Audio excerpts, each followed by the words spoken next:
Nang unang-una, establish po natin ang fact. Establish po natin. Is God faithful? Faithful ba talaga ang Diyos? Ha? Sure? Ha? Talaga nga bang matapat ang Diyos? Ang Diyos natin?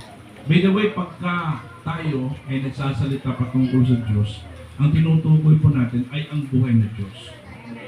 Amen? Hindi ho natin tinutukoy ang tinatawag ng mga Diyos ng sanlibutan.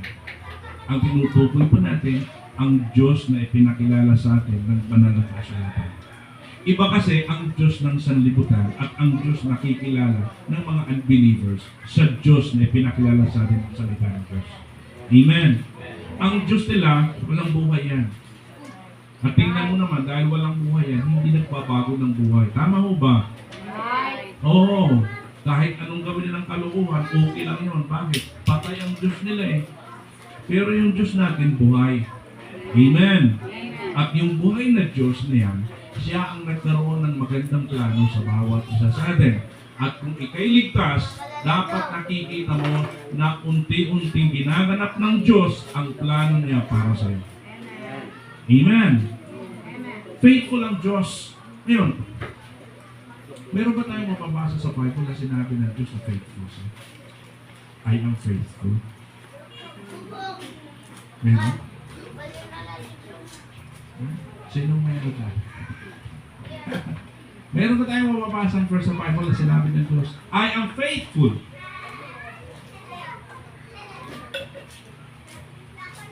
Oh. Pero matatagalan na tayo kung hanapin pa natin. Ano? So, ang gagawin natin, papasadahan ho natin ang salita ng Diyos. At titingnan ho natin ang testimony ng mga taong nasa Biblia. Amen. Na nakaranas ng faithfulness ng Diyos.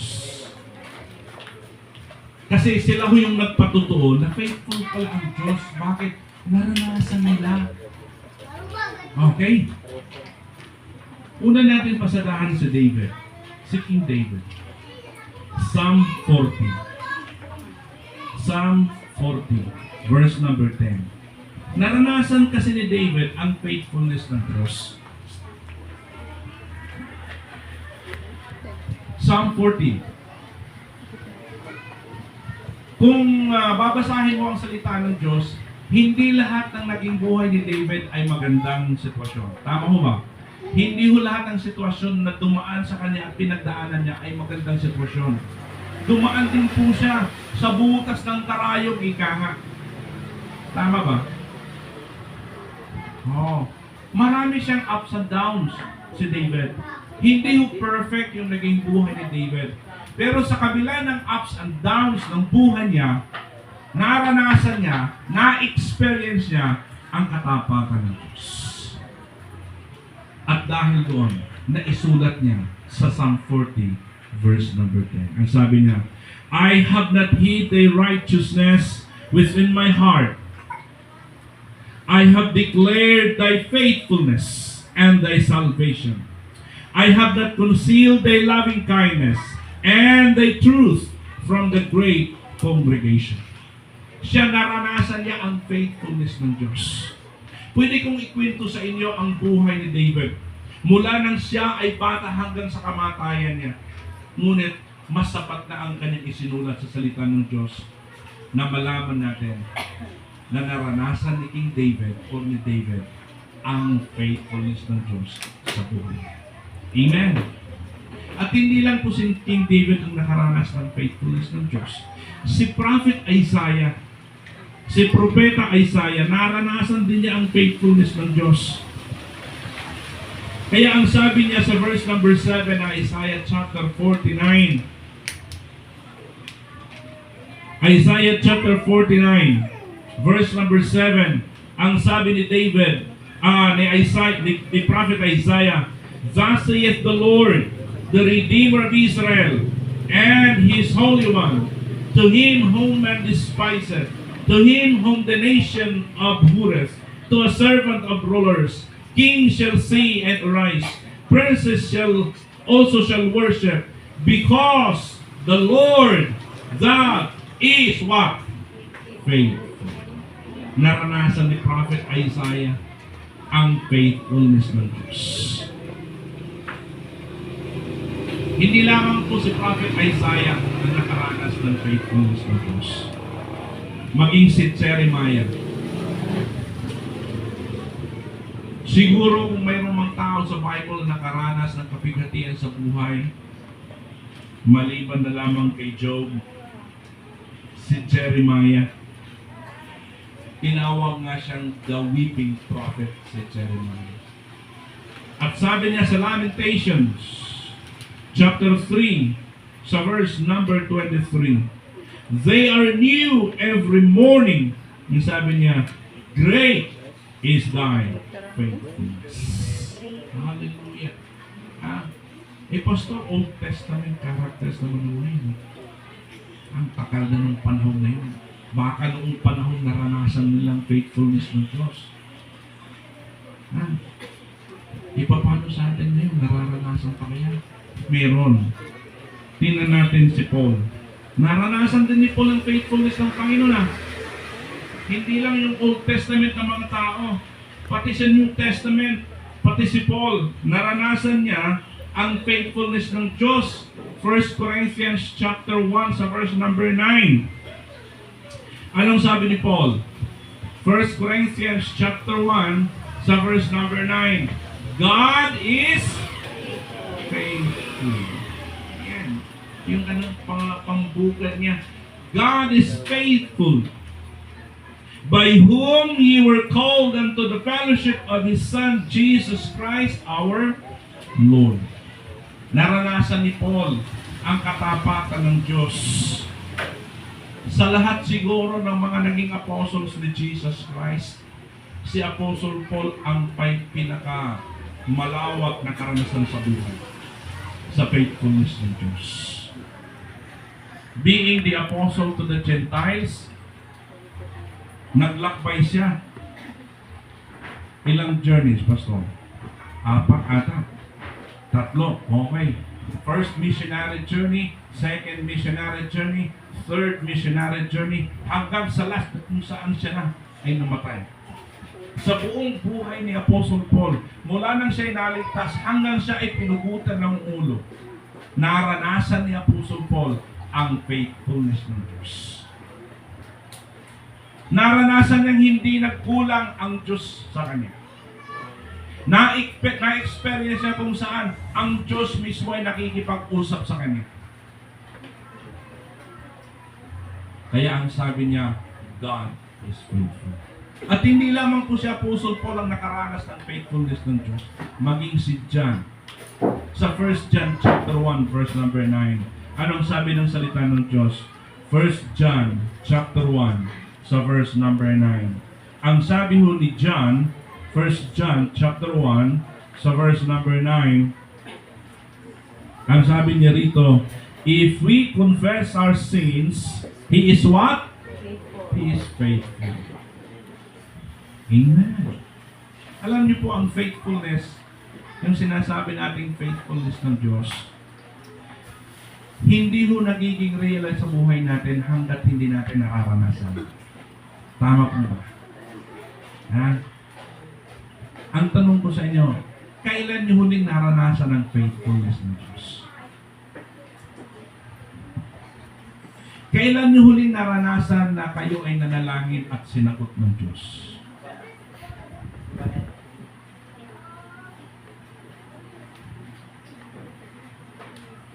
Ha? Kailanman, ang faithfulness na word, kahit sabihin pa natin faithful ang Panginoon, hindi mo nagiging real yan sa atin hanggat hindi natin nararanasan na faithful talaga ang Diyos. Maaari tayong mag-bless sa testimony ng ibang tao na nakaranas ng faithfulness ng Diyos. Pero mas higit sa lahat, mabless ka talaga kung ikaw mismo yung nakaranas. Amen. When my son was about to take the board exam, nag-pray kami ng church, nag-vigil talaga kami. So, sinama namin sa prayer vigil. Sabi ko nga sa asawa ko, kasi siya, siyempre, babae talaga. Ay, babae talaga mahina yung ano. Uwi ka ng visa talaga. May son was about to take the SAP exam. Hindi niya alam kung ano ang gagawin niya kung sakasakaling hindi pumasa ang anak ko. Eh, wala ako doon. Speaker ako sa isang isla. Oh, sabi, hindi na talaga maaaring mga tapihin mo kung Edward, Derek, pumasal, paano ko i-comfort? Sabi ko, ang pira, nag-pray tayo sa Panginoon. Ha? Nag-pray tayo. Ako nga ang prayer ko. Ito yung prayer ko sa Panginoon. Lord, please allow my son to pass the exam. And if you have an extra blessing for him, put him on the top 10. Yan ang prayer ko. Prayer ko. Yan ang prayer ko. If you have an extra blessing for him, put him on the top 10. Pero kung walang extra, open sa akin yung pumasasakit natin. Prayer ko. Sabi ko, ay naranasan ko ang faithfulness mo. Naranasan ko. Marami akong prayers na sinagot mo. Mayroon yung mga prayers na hindi sinagot ng Panginoon. Pero higit sa lahat, natitiwala ako dahil faithful ka, ama ko. Ama kita, anak mo ako. At anak, alam mo naman yung anak ko. Kung meron siya napagandang pagkakataon, ibibigay naman niya sa'yo. Kaya sabi ko sa Panginoon, kung pwede lang, you allow my son to pass, that he may also experience your faithfulness in his life. Wala ako, nasa isla, speaker ako sa isang anniversary. Nanginginig ko sa akin, misis, kasi nung araw na yun, lalabas yung results. Grabe, hindi na talaga sabi mo, misis, maaram na naghihimuon pa. Kung in case dahil makapasantat anak, maaram kung paano kayo po-comfort. Bisa na akong anak. Warang niya pakitan. So, kumbaga tuwamba. Ginsumatan na lahihan niya, classmate. Kaya saan ko. Naging ko-congratulate yan. Edward, congratulations. Kaya no, diri ka lang, nakapasari. Ako ka pang top 10. Wala niya makatuod. Wala niya makatuod. Asa niya, ayaw ito mo pag in-tremis, mabahira. Ayaw mo pag in-tremis. Kumbaga, awa doon ako nakakakong kami pag in-tremis ng word. Ayaw mo pag in-tremis. Hindi rin ka dito maupay. Kasi ito niya.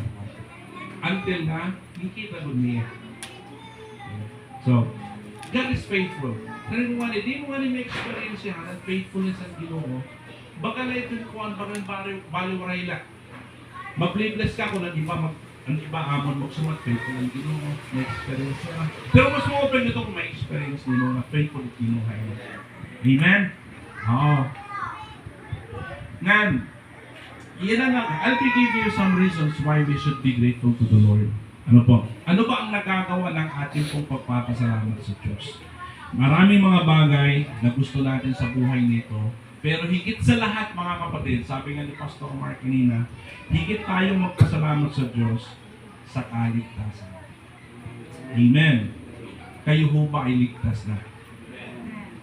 Ang ibig sabihin ng kaligtasan, sa maikling, ano lang, lahat po tayo ay makasalanan. Ewan ko kung naniniwala kayo dyan. Lahat tayo ay makasalanan. Okay? Maaaring hindi ka nagkasala sa kapwa mo. Maaaring wala kang kasalanan nagawa. Pero tayong lahat ay makasalanan sa harapan ng Diyos. At dahil tayo makasalanan sa harapan ng Diyos, tayo ay nasa ilalim ng kahatulan ng kasalanan. Kasi ang kasalanan ay may kahatulan yan. At ano ang kahatulan ng kasalanan? Kung ngayon, igagawad ng Diyos ang kahatulan ng kasalanan. Impyerno yun, impyerno. Lahat tayo. Okay? Kung hindi tayo ligtas lahat, lahat tayo pupunta ng impyerno dahil ang kahatulan ng kasalanan at yung end talaga niyan ay impyerno talaga. So, Yung lahat tayo, dahil makasalanan tayo, lahat tayo ito sa infierno. Papunta na tayo doon. Kaya lang ayaw natin. Tama ho ba? Alam natin yon. Kaya lang ayaw natin. Kaya gumagawa tayo ng paraan para tayo ay maligtas sa impyerno. Sa paanong paraan? Relihiyon. Isang dahilan kung bakit ang tao nagre-relihiyon, sapagkat nag-aakala siya ng pagre-relihiyon ay paraan para maligtas. Totoo nga yan. Paraan ng tao yan. Pero walang paraan ng tao na pwedeng tanggapin ang Diyos para sa ikaliligtas ng kanyang kaluluwa. Wala. Hindi tayo pwedeng maligtas ang ating gawa. Hindi tayo pwedeng maligtas ng ating pong simbahan. Pwede kang maging member ng church na ito hanggang sa kamatayan mo. Okay? Sa pag-aakalan, sa pamamagitan ng membership dito, pupunta ang kaluluwa mo sa langit. Hindi yung totoo yan. Ha? Maraming nagtuturo ngayon sa pamamagitan ng church membership, pupunta ang kaluluwa mo sa langit. Hindi yung totoo yan. Hindi totoo. Ha? Sapagkat walang simbahan, walang reliyon, na mayroon pong kakayahan na magligtas ng ating kaluluwa mula sa kapahamakan ng kasalanan. Wala. Di ba paano tayo naliligtas? Ang sabi ng Diyos sa biyaya. Amen. For by grace are ye. Anong ibig sabihin ng biyaya? Gawa ng Diyos. Depende lang yung kaligtasan natin sa ginawa ng Diyos para sa atin. Ano ba ang ginawa ng Diyos para sa atin? Ay ba, hindi basta-basta ang ginawa ng Diyos para sa atin upang tayo ay maligtas. Kasama niya ang kanyang anak sa kanyang sinapupunan. Isinugo niya ang kanyang anak mula sa langit at nagkatawang-tawang Panginoong Jesucristo upang siyang mamatay doon sa krus para sa iyo at para sa amin. Dapat sana tayong mamamatay sa krus. Tama ba? Dahil tayong nagkasala. Ngunit kahit 1,000 pa tayong ipato sa krus, mamatay sa krus, at ng dugo natin, hindi tayo patatawarin ng Diyos. Bakit? Ang kailangan natin ay dalisay na dugo upang mahugasan ang ating kasalanan. At walang ibang pwedeng gumawa nun kundi ang Diyos mismo. At sa pamamagitan ng kanyang anak, ating Panginoong Jesucristo, na siyang napako doon sa cross, nagkaroon tayo ngayon ng pag-asa ng kaligtasan. Amen! At kung siya'y mapako sa cross, ibinigay niya ang kanyang buhay, binigay niya ang kanyang dugo. Ngunit hindi ho nagtapos doon, sapagkat hindi ho siya nanatili sa cross. Tama po ba? Kaya kung mayroon kayong cross ang nakikita at mayroon pa nakabitay doon sa cross, hindi na ho ang Panginoong Jesucristo yun. Sapagkat ang Panginoong Jesucristo, totoo, nabayubay sa doon sa cross. Ngunit hindi siya nanatili nakabayubay sa cross, kinuha siya, inalis siya, at inilibing siya. Ngunit hindi rin po siya nanatili sa libingan. Sapagkat ang sabi ng salita ng Diyos, sa ikatlong araw, siya ay nabuhay na muli upang patunayan sa bawat isa sa atin na wala tayong ibang pag-asa ng kaligtasan kung hindi ang Panginoong Jesucristo. Kaya ang sabi niya, I am the way. I am the truth. I am the life.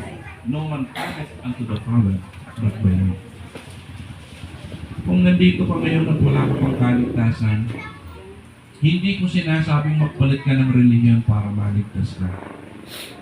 Magsisi ka lang. Magsisi ka at sumampalataya ka sa ginawa ng Panginoon Jesucristo at tanggapin mo si Kristo na iyong pagpapalitas. Sa oras na makita ng Diyos ang tunay ng pagsisisi at pananampalataya kay Kristo, doon ibibigay sa ang kaligtasan. Kasama na dyan ang buhay ng buhay at ang kapangyarihan pinagkakaloob ng Panginoon sa Kristo upang ikaw ay maging pagkakas. Amen!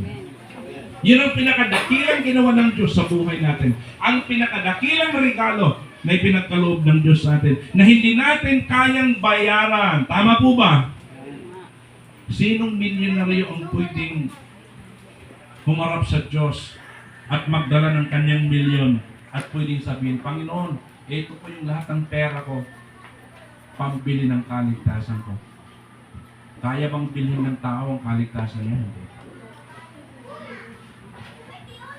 Kahit isang patak ng dugo na tumigis nung sa Kalbaryo ay hindi niya kayang bilhin. Parang siya maligtas. Ngunit pinagkakaloob ng Diyos ang kaligtasan, libre. Amen! Regalo sa bawat isang sumasampalataya. sa Panginoong Jesucristo. Ngayon, ikay ligtas na. Kung mayroong mga materials na mga bagay na ginagawa ang Diyos, incentive na lang po yun.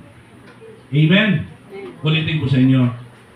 Kung mayroong mga materials na mga bagay na ginagawa ang Diyos sa iyo, ibinibigay, pinagkakaloob ng Diyos sa iyo, incentives na lang po yun. Sapagkat ang pinakadakilang bagay na ginawa ng Diyos sa iyo ay ang iligtas ang kaluluwa. Amen.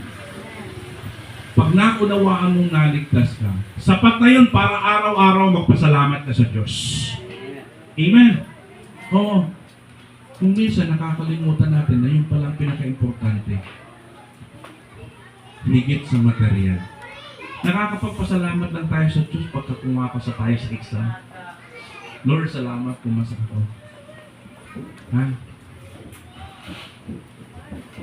Hindi naman natin sinasabing masama. Hindi. Incentives nga yan eh. Pero higit sa lahat, ang kaligtasan ay binigay ng Diyos sa'yo. Araw-araw magpasalamat ka. Okay? Kaya ang sabi ng Bible, in everything, give thanks. For this is Amen. the will of God in Christ Jesus concerning you. Bakit tayo dapat magpasalamat sa lahat ng bagay? At bakit dapat pasalamatan natin ng Diyos? Mayroon pong 10. Ito ay, yung iba ho rito sa outline ko,